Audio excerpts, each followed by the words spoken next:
말씀 신명기 5장 16절부터 21절 말씀까지 함께 보겠습니다.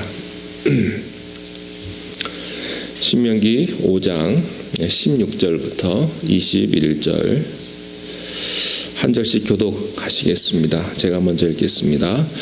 너는 내 하나님 여호와께서 명령한 대로 내 부모를 공경하라. 그리하면 내 하나님 여호와가 내게 준 땅에서 내 생명이 길고 복을 누리리라. 간음하지 말지니라.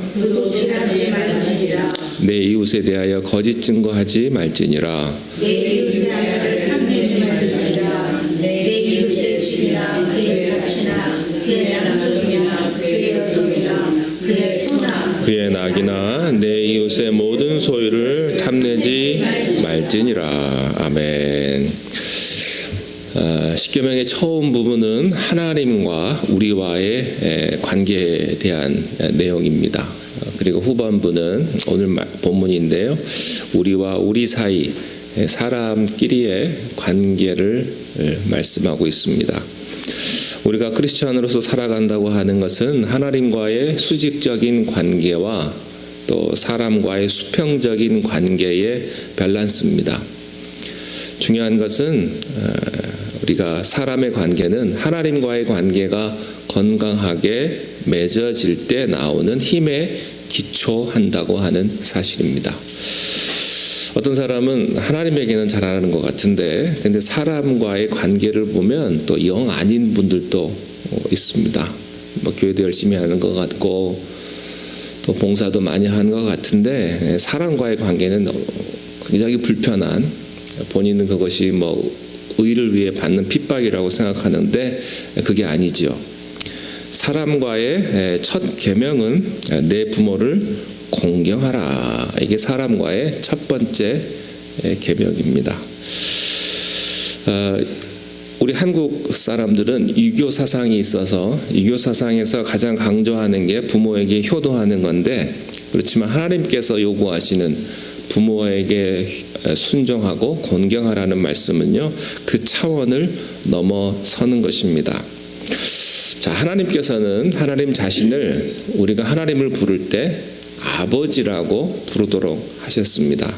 그러니까 하나님 전하도 아니고 하나님 폐하도 아니고 하나님 아버지라고 부르게 하셨습니다. 그것은 하나님께서 너와 나의 관계는 부모 자식 관계다, 그렇게 이야기하시는 겁니다.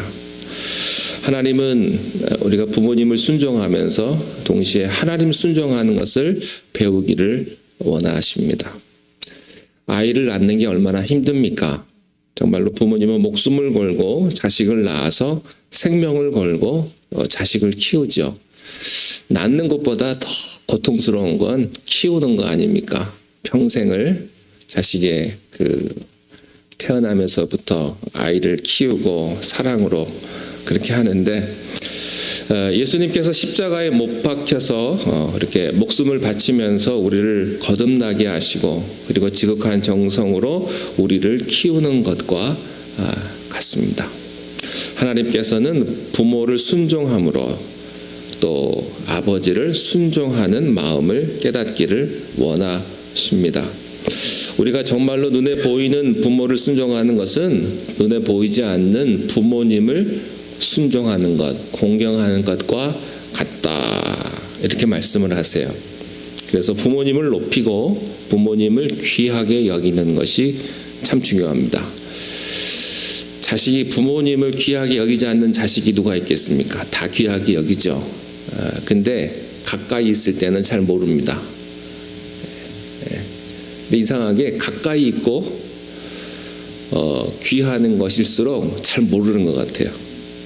이게 진짜 귀한 건데, 진짜 값진 것이고 정말로 복된 것인데, 근데 부모님이 있다는 게 자녀들은, 특별히 어린 자녀들은 얼마나 귀하고 복된 것인지 모르죠. 근데 고아들은 잘 알아요.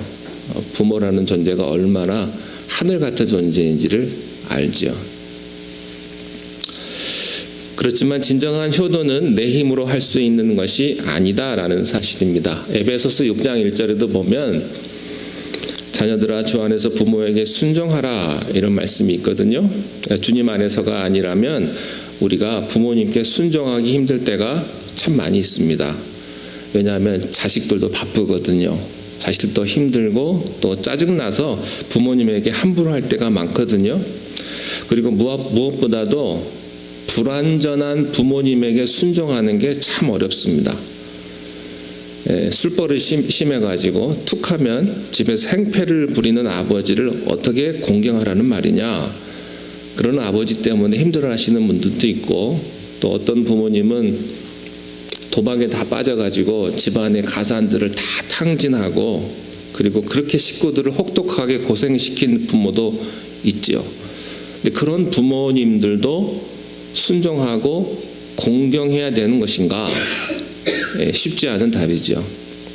그렇지만 주 안에서 그렇게 해야 된다는 것입니다.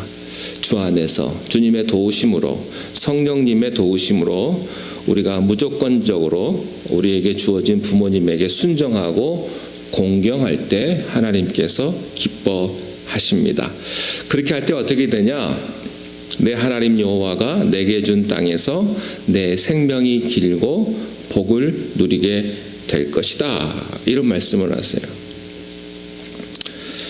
이 말을 곡해 해석해서 부모에게 잘하면 하나님이 떼돈을 벌게 해주시고 권력을 얻게 된다 이런 말이 아닙니다. 또 절대 어떤 문제나 고난이 생기지 않는 것도 아니다. 생긴다는 말도 아니에요. 그렇지만 우리가 어떤 시련을 당해도 하나님께서 주 안에서 부모에게 순종하려고 노력하는 사람들을 지키신다고 하는 사실입니다. 그에게 오는 시련도 승리로 바꿔주신다는 겁니다. 절망의 현실도 하나님께서 축복의 미래로 바꿔주신다고 하는 말씀이에요. 내 하나님 여호와가 내게 준 땅에서 내 생명이 길고, 그렇다고 일찍 죽는 사람들은 다 부모에게 순종 안 하는 사람인가? 그건 아니죠. 여기서 말하는 생명은 생명의 길이가 아니고 생명의 질을 의미하는 것입니다.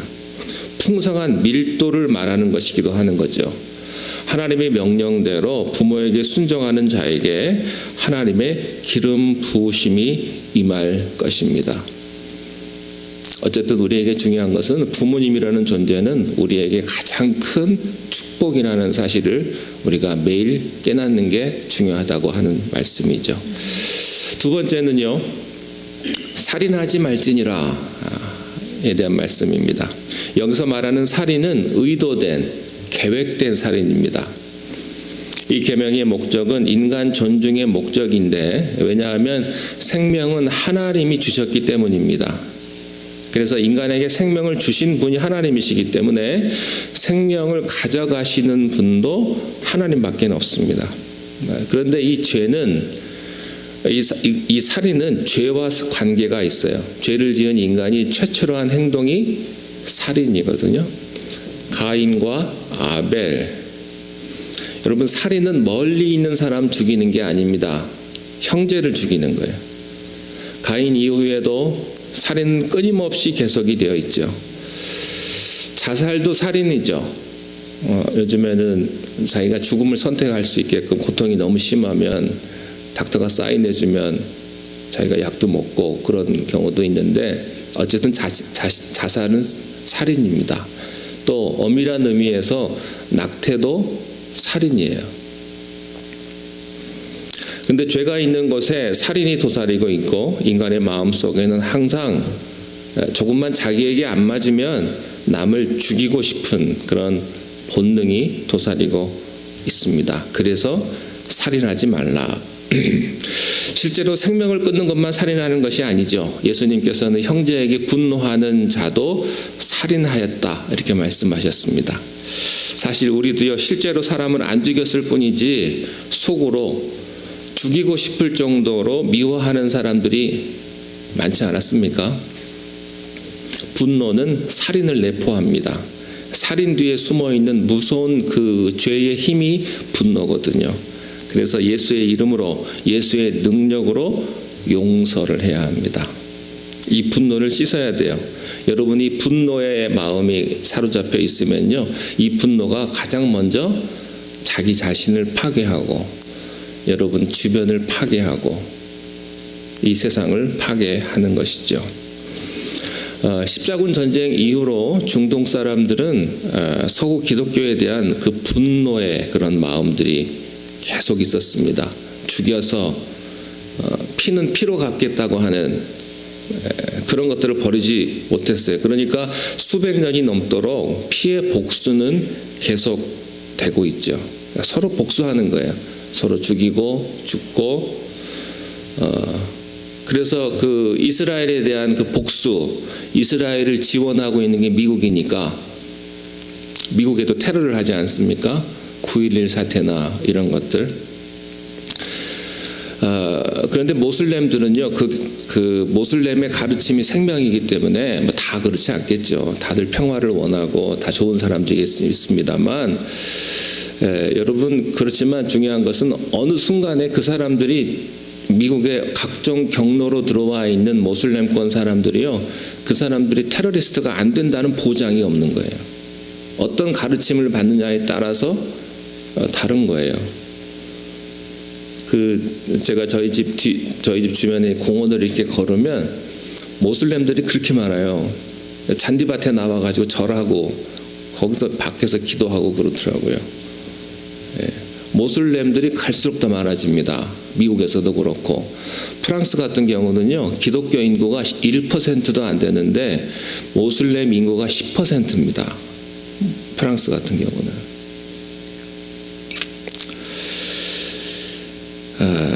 모르는 거예요. 어떻게 알겠습니까? 어떻게 복수되고 어떤 테러가 일어날지 장담 못하는 겁니다. 사실은. 그렇지만 이 피의 이 사이클은 반드시 끊어야 돼요. 하나님께서는 이것을 영적으로 끊을 문제라고 말씀을 하십니다. 살인하지 말라. 미움의 단계에서부터 예수님의 능력으로 이것을 정리하라고 하는 것입니다. 자, 그 다음 18절에는 간음하지 말라. 이것은 모든 형태의 성적인 부도덕을 말합니다. 이것은, 이 의미는 뭐냐? 하나님께서 세우신 가정을 지키시겠다고 하시는 그런 의미가 있는 거예요. 간음을 하면요, 결혼이 무너지고 가정이 파괴가 됩니다. 하나님께서 세우신 두 개의 조직이 있는데 하나는 가정이고 하나는 교회예요. 여러분, 한국은 이미 세계에서 가장 음란한 나라 중에 하나가 되었습니다. 일본보다 더 음란물에 대한 유포가 더 많은 게 한국이 되었다고 합니다. 한국이 망한다면 북한 때문에 망하는 게 아니고 성적인 타락 때문에 망하게 될 거예요. 여러분, 이혼율과 그 음란물 배포가 정비례한다는 사실을 아십니까? 여러분, 나라가 음란하면요, 곧 결혼이 부서지고, 결혼이 부서지면서 가정이 붕괴되기 시작을 합니다. 그러면 자녀들이 집을 떠나게 되어 있어요. 여러분, 왜 동성연애가 갈수록 더 심해지는지 아세요? 가정이 가정답지 못해서 그런 거예요. 어려서부터 그 성에 대한 바른 깨달음이 없는 거예요. 부정적인 생각들이 있기 때문에 자꾸 이상해지는 거죠. 올바른 가정의 모습이 없기 때문에. 그래서 자녀들이 집을 떠나고요, 부모를 떠나고요. 그래서 이 간음하지 말라고 하는 명령 속에는 너무나 많은 패키지들이 들어 있는 거예요. 유럽이나 미국에 점점점 교회가 줄어들고 있지 않습니까? 이 교회가 줄어드는 이유는 뭐 세상이 뭐 발전하고 사람들이 뭐 인본주의가 더 판을 친다고 말하지만 가장 중요한 것은 성적인 타락입니다. 유럽도 마찬가지고요. 성적으로 타락하니까 가정이 무너지고 교회가 무너지는 거예요. 그러니까 교회도 없고 그리스도인도 없죠. 영국 같은 경우는요, 그 1800년대 그렇게 요한 웨슬레의 그 부흥 아래 세워졌던 큰 교회들이 호프집으로 변하고 술집으로 변하는 것들을 많이 보게 됩니다. 근데 가다한 백성들이 그래서 망했어요. 예수님께서는 이미 행위로 간음하기 전에 여인을 보고 음욕을 품는 자마다 이미 간음하였다, 그렇게 말씀을 하십니다. 그래서요, 우리가 생각의 단계에서부터 성령 충만해야 됩니다. 예수님의 보혈을 붙잡아야 됩니다. 농담으로라도 이성적인 농담, 희롱적인 말을 하지 말아야 합니다. 그런 남자분들 있죠. 괜히 야한 농담하고 EDPS라고 그러는데 음담패설 좋아하는 말부터 조심해야 됩니다. 말도 함부로 하면 안 되고요. 야한 얘기 뭐 그런 거 잘하시는 분들 있잖아요. 가끔 보면 말부터 우리가 생각부터 조심해야 되는 것입니다. 자, 그 다음에 19절은요. 도둑질하지 말지니라. 우리들은 남의 물건을 직접 훔치지 않았으면 도둑질이 아니다라고 생각을 하는데요. 근데 이 10계명의 특징이 뭐냐면 우리가 하나도 안 걸리는 게 없다는 거예요. 10계명의 모든 포텐셜을 우리가 다 갖고 있어요, 사실은. 이 도둑질은 엄밀히 말하면 성경에서 말하는 도둑질이 어느 수준까지 가냐면요. 내가 땀 흘리지 않고 먹으려고 하는 것도 이게 도둑질이에요. 그래서 에베소서 4장 20절에 보면 도둑질하지 말고 그 다음에 뭐라고 되어 있냐면 자기 손으로 수고해서 선한 일을 하라 이렇게 되어 있습니다. 되게 하나님을 경외하지 않는 사람들이요 노동을 경시합니다. 그리고 적당히 합니다. 그러니까 누가 보면은 좀 하는 척하고 안 보면 대충 하고 그러니까 그 직장이 그 사회가 그 나라가 어려워지고 힘들어지죠. 일하러 가가지고 일은 안 하고 계속 다른 일만 하면 그 제대로 되겠습니까? 그러니까 보면 세상에는 불안당이 많아요. 불안당은 깡패가 아닙니다. 안일불 땀한 무리당. 그러니까 땀 하나 안 흘리고 놀고 먹으려는 사람. 그게 불안당이에요. 그냥 공짜로 먹으려고 하는 사람. 여러분 이런 사람들이 만들어낸 게 도박이에요. 도박. 로또고요. 그런 겁니다. 일확천금, 불로소득. 저는 여러분들이 카지노에 좀 안 가셨으면 좋겠습니다. 제가 어제도 이제 메어알랜드 가서 이제 거기 가서 이제 기도 좀 해달라고 그래서 갔는데 사람들이 열심히 일해가지고요 그 돈 가지고 다 카지노 가요. 혼자 사니까 돈 다 쓰고 와요. 돈 떨어지니까 또 돈 달라고 하고 카지노에 안 가기를 바라고 카지노에 가셔도 잭팟이 안 터지길 바랍니다. 여러분 고스톱 쳐가지고 딴 돈 가지고 11조 내는 거 아닙니다. 그거 하나님 절대 기뻐하지 않습니다. 불안당 심리, 도둑놈 심보 다 같은 거예요. 이런 사람들이 많으면 사회가 망가지죠. 자기가 땀 흘리고 벌지 않으면 돈을 함부로 써요. 제가 미국에 처음 와가지고 샌프란시스코 다운타운 그 유니언 스퀘어 가방 가게에서 일을 했는데요. 가방 가게에서 별걸 다 봤습니다. 영화에서 보던 그런 장면들을 많이 봤어요. 거기 보면요, 갱들이 와가지고 마약 거래를 하는데 이렇게 은색으로 된 007 가방 같은 걸 사가요. 이거를 일주일에 한 번씩 사러 옵니다. 왜냐하면 거기다가 마약을 담아가지고 팔기 때문에. 근데 이 가방 하나가 200불, 300불이에요. 근데 200불짜리 사러 와가지고요 100불짜리를 쫙 빼가지고 거기 점원들에게 100불 주면서 달라고 하고 사갑니다. 그러니까 저는 그 신참이기 때문에 제 차례까지는 안 오고 돈 생기는 건 이제 다른 점원들한테 이제 다 가기 때문에 그뿐만이 아니에요. 그 멕시칸 같은데요. 그 영화에서 보면 털옷 같은 거 있지 않습니까? 모피 같은 옷 같은 거 이렇게 입고 양쪽에 여자들 젊고 야한 여자들 둘 끼고요 가방 사준다고 옵니다. 그러면 여기 주머니에서 100불짜리를 쫙 빼가지고 막 던져줍니다. 그러면 여자애들이 좋아가지고 그 돈 어디서 났겠어요? 뻔하지. 마약이나 뭐 그런 거 했겠죠. 여러분 탕자 아시죠? 탕자가 그 돈을 가지고 나가가지고 돈을 막 쓰잖아요. 왜 그렇게 쓴 줄 아세요? 자기가 땀 흘려 돈을 벌어본 적이 없기 때문에 돈을 함부로 쓰는 거예요. 자기가 돈을 벌어야 그게 귀한 걸 알지. 자기가 땀 흘려 벌어보지 않았으니까 돈을 막 쓰는 거예요. 여러분, 자기가 열심히 일해서 번 사람은요, 그렇게 흥청망청 쓰지를 못합니다. 하나님은 우리가 자기의 땀을 흘리기를 원하시는 거예요. 제사를 드릴 때도, 예배를 드릴 때도 우리가 세상에서 땀 흘려 일해서 번 돈의 11조를 드립니다. 언약궤를 맬 때도요, 하나님께서 수레를 이용해 가지고 끌고 가지 하지 아니하시고 직접 레위인들이 어깨에 메고 땀 흘려서 들고 가게 하셨어요. 땀을 흘리라는 거예요. 수고하라는 거예요. 옥합을 깨라는 거죠. 예배를 드릴 때도 그렇고 사람에게 행할 때도 땀 흘리지 않고 정성을 들이지 않고 뭘 하겠다? 그럴 수 없습니다. 여러분 꼭 기억하십시오. 내가 사람의 마음을 얻기 위해서는요, 이게 절대 쉽게 안 됩니다. 여러분들이 수고하셔야 되고 정성을 다하셔야 돼요. 마치 자식을 키우는 것처럼. 그래야 그 사람을 내가 얻을 수 있어요.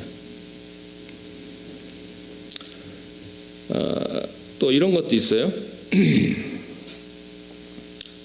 주일은 좋은데 월요일은 싫다. 월요병이라고 있지 않습니까? 근데 월요일도 거룩한 날이에요. 주일도 거룩한 날이지만, 교회도 거룩한 것이지만 여러분의 일터도 거룩한 것입니다.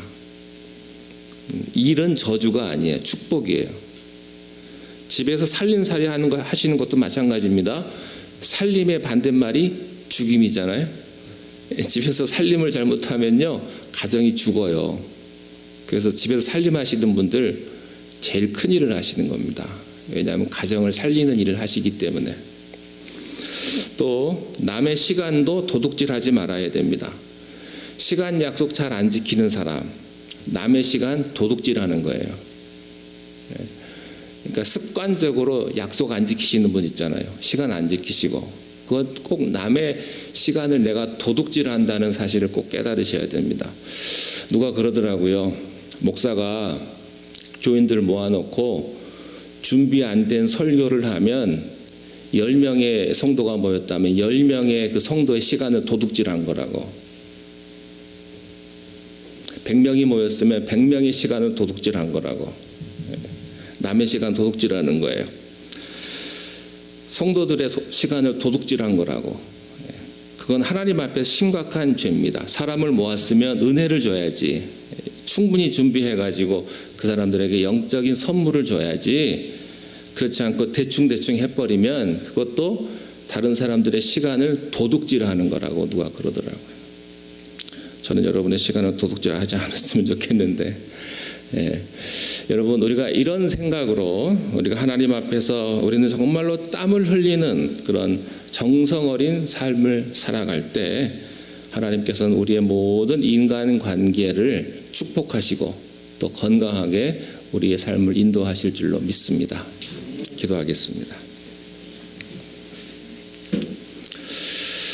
하나님 아버지, 주님께서 주신 귀한 십계명의 말씀을 우리가 잘 지키게 하시고 우리에게 주신 부모님 앞에 순종과 경건의 마음으로 부모님을 잘 공경할 수 있는 믿음을 주시고 간음하지 않고 살인하지 않고 또 도둑질하지 않는 그러한 우리의 모든 삶이 될 수 있도록 하나님 우리를 축복하여 주시옵소서. 오늘 하루도 주께서 우리의 모든 발걸음을 인도하시고 복된 길로 하나님께서 우리를 인도하실 줄로 믿사오며 예수님의 이름으로 감사하며 기도하옵나이다. 아멘.